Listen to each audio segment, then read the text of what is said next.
Assalamualaikum warahmatullahi wabarakatuh. Perkenalkan, nama saya Rivyali Faturrahman dari kelas 12 MIPA 1. Saya Cikalovono Yutama. Saya Muhammad Lanang Abid Kusuma.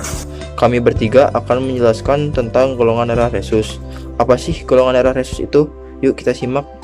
Pertama-tama kita akan menjelaskan pengertian golongan darah resus.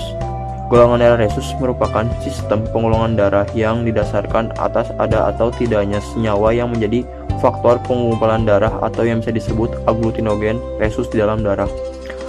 Pada sistem resus ini, apabila orang tersebut memiliki aglutinogen resus, maka orang tersebut termasuk dalam golongan resus positif.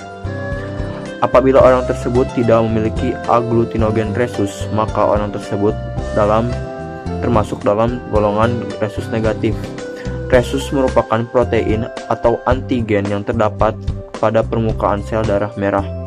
Sistem penggolongan ditemukan berdasarkan resus ini ditemukan oleh Landsteiner Weiner pada tahun 1940.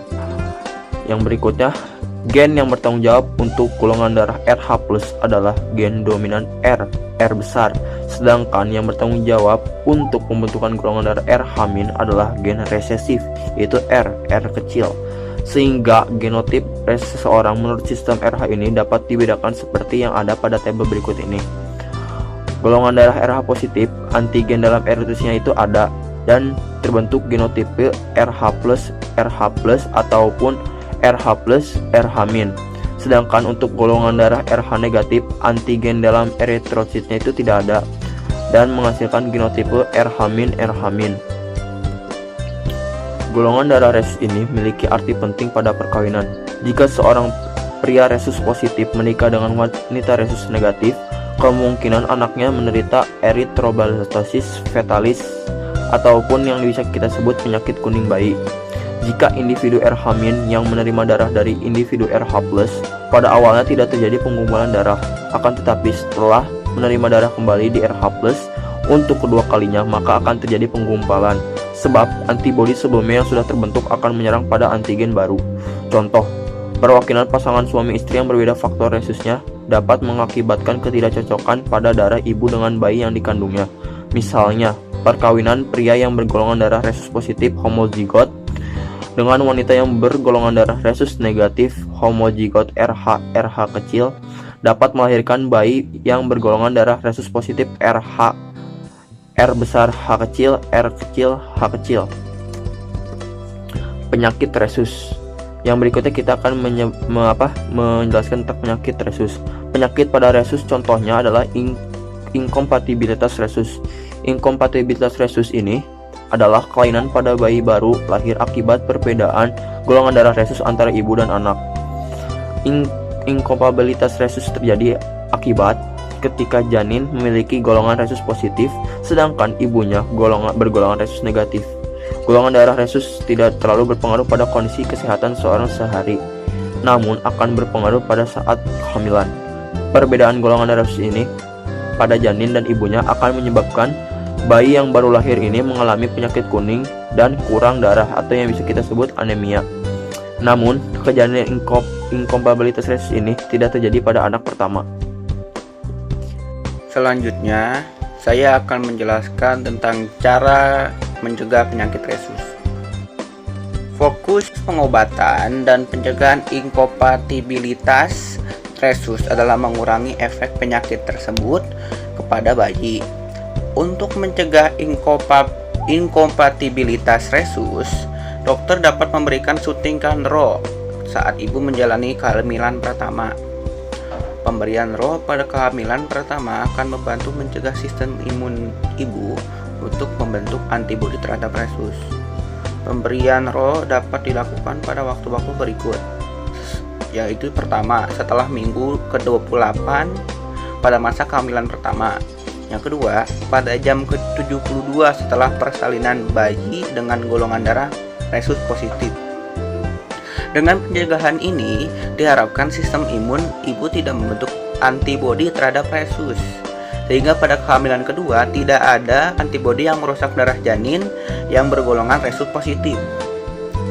Bila bayi baru lahir mengalami inkompatibilitas resus, bayi tersebut perlu ditangani dengan Yang pertama, pemberian transfusi darah untuk mengganti sel darah yang hancur. Yang kedua, pemberian cairan atau elektrolit untuk mencegah dehidrasi. Yang ketiga, fototerapi. Fototerapi untuk menguraikan zat bilirubin yang menumpuk pada kulit dan organ tubuh bayi. Transfusi darah dan fototerapi pada bayi dapat dilakukan berulang sehingga gejala reda dan kondisinya membaik. Pengulangan transfusi darah dan fototerapi bergantung kepada tingkat keparahan kerusakan sel darah merah akibat inkompatibilitas resus. Ada juga yang namanya penggolongan resus. Yang pertama, RH positif. RH positif yaitu ketika seseorang yang mempunyai RH antigen pada eritrositnya. Berarti darahnya memiliki antigen negatif. Lalu ada juga yang namanya RH yang ditunjukkan dengan reaksi positif atau terjadi penggumpalan eritrosit pada waktu dilakukan tes dengan anti RH atau antibodi RH. Lalu ada juga yaitu RH negatif. RH negatif yaitu ketika seseorang yang tidak mempunyai RH antigen pada eritrositnya. Berarti darahnya tidak memiliki antigen RH yang ditujukan dengan reaksi positif atau tidak terjadi penggumpalan eritrosit pada waktu dilakukan tes dengan anti-RH atau antibodi RH. Saya akan menjelaskan lanjutan tentang penggolongan darah resus. Antigen pada manusia tersebut dinamakan dengan antigen D dan merupakan antigen yang berperan penting dalam transfusi. Tidak seperti pada ABO, sistem di mana seseorang yang tidak mempunyai antigen A atau B akan mempunyai antibodi yang berlawanan plasmanya. Maka pada sistem resus, pembentukan antibodi hampir selalu oleh exposure, entah itu dari transfusi ataupun kehamilan.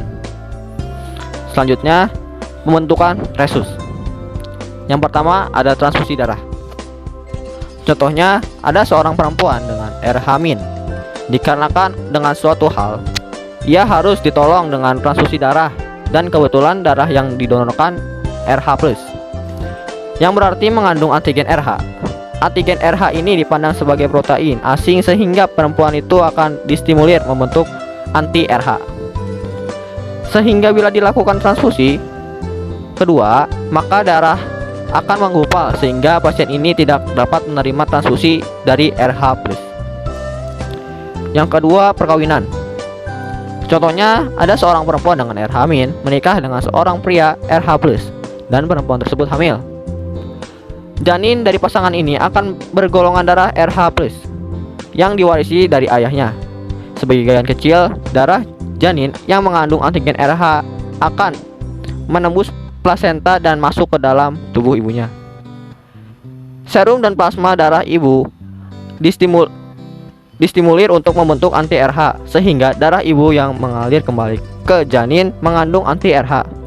Anti-RH ini akan merusak sel darah merah janin yang mengandung antigen RH sehingga janin akan mengalami hemolisis eritrosit.